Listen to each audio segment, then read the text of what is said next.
I'm Eli, and I want to take your tracks and making you laugh.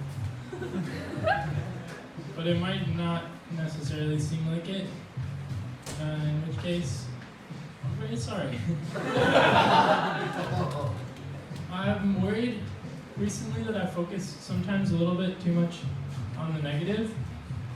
For example, well, this might not be the best example, but just one example is that a few months ago, my closest friends and I planned a really beautiful hike outside of the city. We did all the research on all trails. We read people's internet comments about the different things. We got groceries for hiking snacks, and we drove out of the city, and we were on this beautiful hike.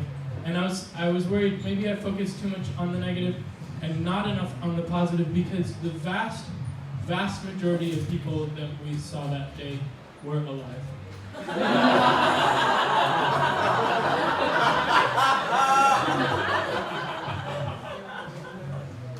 Way more people were alive.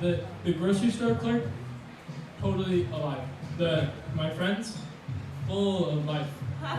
Even the All Trails internet commenters, though delusional about the number of bugs that would be in the woods, still alive. But the thing is, when we were driving there, we saw one person on the highway in one of the lanes of traffic that wasn't.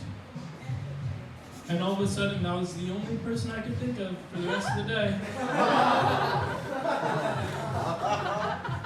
Like I said, maybe this isn't the best example, but it's an example. For example, so later on in the day, I wasn't sitting on the train when I got back to New York, Googling the grocery store clerk and what's his family like? How did he get interested in the grocery store business? I wasn't Googling the couple that we saw hiking to be how did they meet? And was one of them more into hiking at first, but they got the other one into hiking? I was Googling one of the people I saw that day, and it was the dead one. And it was mostly just to find out what happened and why I saw her.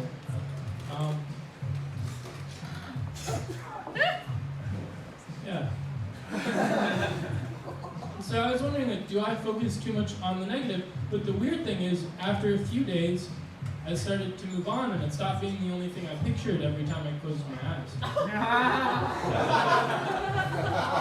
And kind of the memory of the hike stopped being just that, and it started being, oh, that was an interesting hike where my friends and I checked in on each other way more than we normally do.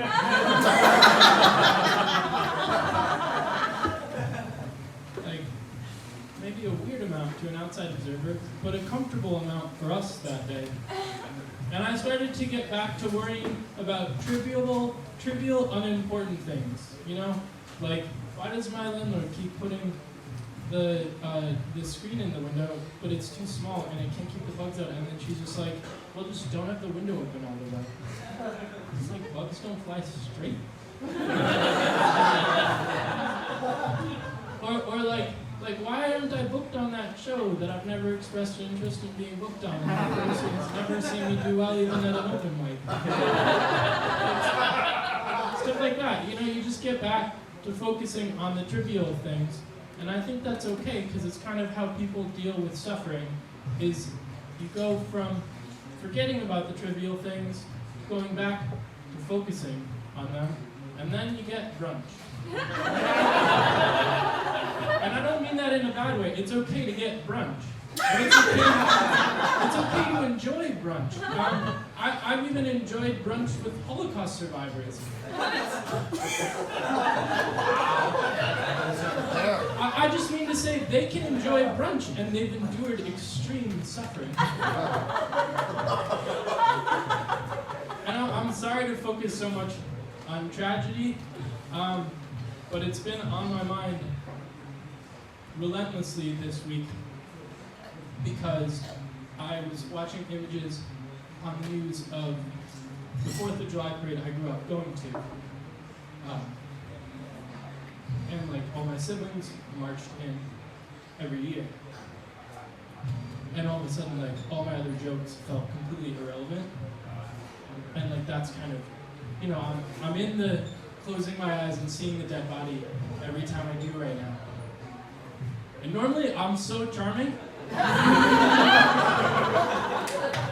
Normally, I win the crowd over right away, and I'd say really cute things like, nobody's ever told me they like my cologne, but if they did, I'd probably be like, thanks, it's sunscreen. And that's such a good joke, and people love it. But it feels so trivial in the wake of what happened blocks from my parents' house, which luckily they woke up that morning and decided not to go to the parade. And I'm so grateful for that. And weirdly enough, kind of in the wake of so much negative, I'm really lucky that my family was okay, but I also kind of like started to see positive within it. Like my mom sending me pictures of like my siblings in the 4th of July parade, me asking my brother, can I post that picture online of you dressed as a clown hiking in the parade? And him saying no. Brought me joy, and I thought it presented my town in a nice light, but he doesn't like his image on the internet. And then when I pressed further, he just admitted he didn't want people to see him dressed as a clown. But it also had positive feelings in other weird ways, like it brought back memories of my high school friends and I going to this like kind of deli bodega type thing in Highland Park a lot, and we were the reason that they started charging for the creamers.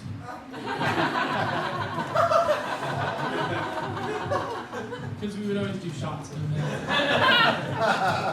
And this is the deli that's owned by the father of the shooter, Bob Primo, and we got to know him pretty well growing up. Like we talked to him a lot. We would visit him every time we came home because he had this like ice cream machine called the Bob's Blast Machine, and we would always hope that it would not be broken when we went there, but it was always broken. And we also buried a chipmunk in his backyard.